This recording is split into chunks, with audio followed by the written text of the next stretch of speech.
All right. This is your host of the most of the time. Welcome to the Daily Decrypt by xt.com.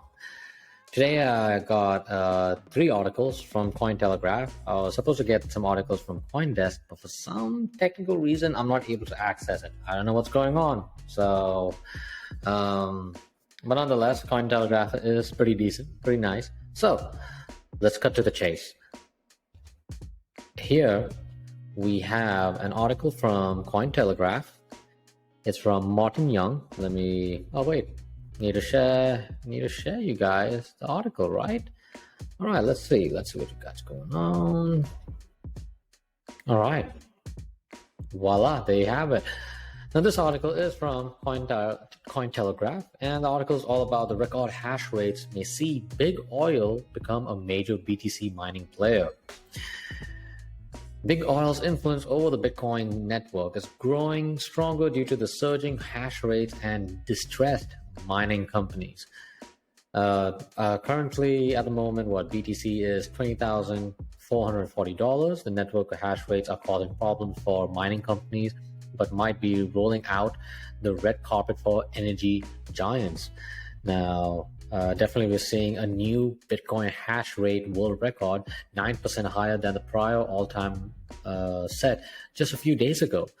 I have no doubt that we have serious, highly efficient government and oil company enterprises entering the mining game at scale as we speak. This is from Twitter by Charles Edward. His ticker handle is Capriolio. I don't know. It was yesterday. So, Capriol fund founder is Charles Edward. He speculated that highly efficient government and oil company enterprises were entering the mining game at scale. Oil companies, I can understand. Highly efficient government enterprises, not so much. I'm going to disagree. I am going to totally disagree on this. But anyways, that's his opinion. Who cares? I'm just a random guy on YouTube, right? So, that being said, he added that it was bullish and not a sign of minor capitulation. However, in the short term, it's considered bearish as miners sell coins to cover their expenses and remain in business. So definitely we see a stagnation or fall in the hash rate, which hasn't been seen yet, which is going to add more weight to the premise that rigs are being deployed by other entities. Big oil will undoubtedly become major players. Okay, interesting. It is reported actually earlier this year that ExxonMobil has been working with Denver-based Crusoe Energy Systems to mine Bitcoin in North Dakota. I do remember one of my professors, he has some properties in North Dakota, and North Dakota is nice. It's a quiet place, not much going on. Really an empty piece of land. Nothing happens with it. I don't know. Just my thoughts. It emerged that the oil subsidiary of Russian natural gas giant Gazprom will provide energy to mining firm Bit River. There has been an increased usage of gas flare energy, a byproduct from the oil industry that is otherwise wasted to power Bitcoin mining. Another energy company, Argentina state-owned company called YPF, stated that it would be converting residual gas flare energy into power for crypto mining. These are just some of the examples. We are seeing how these things are working. We also got mining giant Argo Blockchain. They announced restructuring of its business strategy and details of its mining hardware sell-off. Bitcoin miner Core Scientific filed forms with the SEC warning of potential bankruptcy proceedings. The depressed price of Bitcoin, which is down 70% from its all-time high, is highly certain not making things easier for Bitcoin miners. So that's an article from our boys and girls from Cointelegraph. Again, with another article. This is from BTC miner CleanSpark, scoops up thousands of miners amid distressed markets. Okay, this is really interesting to all the technical folks, the nerds out there. CleanSpark bought over 3,800 mining machines. In British terms, it's 3,800. I know. Yeah, right. At $15.50 per terahash, far below the current market price of $22.94, and an 85.4% discount from an all-time high cost of $106.62 in December 2021. Interesting. So, sustainability-focused Bitcoin mining company CleanSpark has snapped up a lot. Okay, there was a 5.9 million purchase of Antminer S19J Pro Bitcoin miners announced by the company yesterday. Actually, interesting. It's definitely very cheaper. So this, if you want more data, check out the hash rate index. I'll try to leave the links below. Now, the purchase has brought its total number of machines to around 50,000, according to the company. Now, it is said earlier that at the start of the bear market conditions, it purchased 26,500 miners. So it is a time when many mining firms have been forced to sell off mining equipment or even consider filing for bankruptcy. Let's see. Well, what else I have covered earlier? Now, while other Bitcoin miners are struggling in the prevailing market conditions, CEO Zach Bradford, he was contacted by Cointelegraph, and he stated this: an unwavering focus on sustainability, a strong balance sheet, and its operating strategy has enabled CleanSpark to acquire machines at incredible prices, grow our hash rate, and increase our daily Bitcoin production. Not bad at all. Another executive chairman, Matthew Schultz. I was thinking of Andrew Schultz, the comedian guy, but hey, totally different person, right?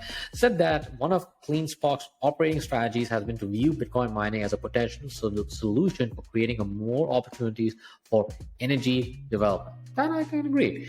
Now, anyways. Here's a quote from Schultz, actually. These cities essentially become our utility provider. They make a margin on every kilowatt hour we buy to conduct our mining operations. Yet, we are buying such high quantities of energy that it brings down energy costs for communities we work with. Interesting. So, yeah. I have covered, actually, there are some of these companies I have covered in the previous article. But last but not least, I have to point out that I have to end this on a little sad note, because this article, I really want to stress this out. I wanted to talk about MakerDAO co-founder Nikolai Mushegian. He dies at 29 in Puerto Rico. Now, Mushegian was an important figure in the crypto community. He's and just also, even for the record over here, he's also been a big supporter of BSV, Bitcoin Satoshi Vision. So he has contributed to multiple projects like MakerDAO, obviously, BitShares, and Balancer. Now, just for the new folks who are here, Nikolai Mushegian, co-founder of the cryptocurrency lending platform MakerDAO and decentralized DAI stablecoin, was found dead in Puerto Rico last week. Now, Mushegian died due to drowning after being dragged by sea currents on the Condado beach in San Juan. The local newspaper, El Nuevo Dia, reported Mushegian had no vital signs by the time his body was rescued. The Condado beach is considered one of the world's most dangerous places for swimmers, reportedly taking the lives of 8 people in 2021. The unfortunate event was reported to local authorities on October 28th, according to the police report. He was a resident of San Juan. The scene was reportedly investigated by San Juan Homicide Division and local prosecutor.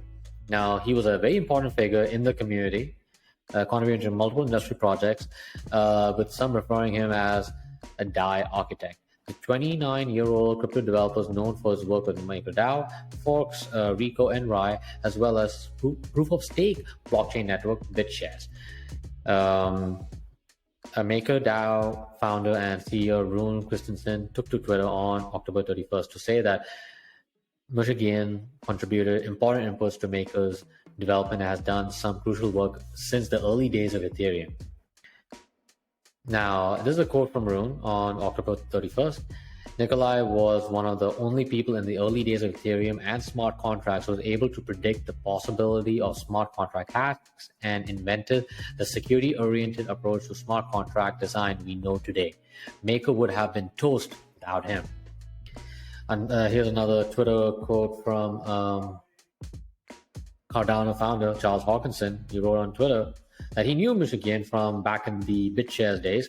He was a very young and extremely bright man who had a wide array of interests from game theory to orbit. Adding that the coder had a deep understanding of technology. Tether co-creator Craig Sellers noted that was just a few days after the MakerDAO community voted to approve custody of 1.6 billion in USD coin with the Coinbase crypto exchange.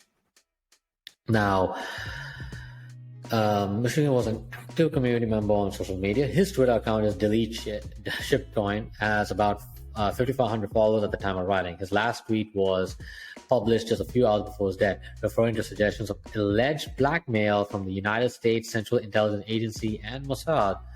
Mushegian previously made similar statement on Twitter, hinting a potential suicide by the CIA as one of his possible futures. This is something to marinate, folks. I'm not going to share anything else, but this is something I think is really important for y'all to look into. Check out his tweets, and you come up with your own conclusions.